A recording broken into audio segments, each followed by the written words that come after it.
But first, vandals trash a local church, racking up $10,000 in damage. Eggs and food meant for the community just thrown all over, and cans tossed to the ground. Investigators say those vandals are responsible for several other church break-ins in Shelby, Champaign, and Clark counties.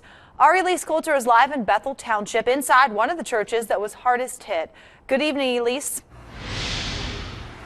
Yeah, Megan, I'm actually live inside the church's pantry, and the food that you see, the cans here on the storage on the shelves, were actually thrown on the floor. Now, this church feeds the community's souls as well as their tummies, and as fast as these shelves were restocked over the weekend, it's a testament to the strength of this church community.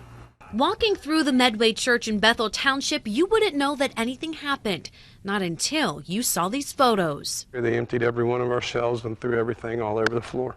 Medway Church serves breakfast to 300 people every Sunday morning. The food in the fridge and in the cupboards, now on the floor. It was meant to feed all those people. And I remember, and at first I was just kind of heartbroken. The vandals accused of doing this are now behind bars. The Clark County Sheriff's Office arrested this man, Andrew Baker, and another suspect.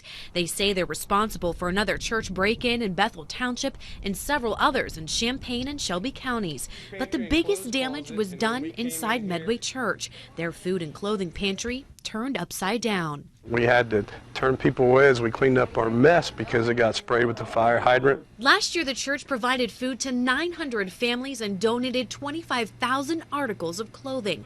A church that gives back to the community, now faced with $10,000 in damage. We knew we had a huge mess, and to see if we could pull it off and have church Sunday would be a miracle. It didn't take a miracle to clean this mess. Within an hour, 100 people showed up to turn the church from this, to bury a true testament of the work of God. Our church will be stronger and grow closer together as a result of this. As for the suspects in this case, the pastor tells me that they've already forgiven them for the damage that they've done. However, the sheriff's office says they're facing numerous charges tonight, and they expect that they'll be filing even more. For now, reporting live in Bethel Township, Elise Coulter, ABC 22.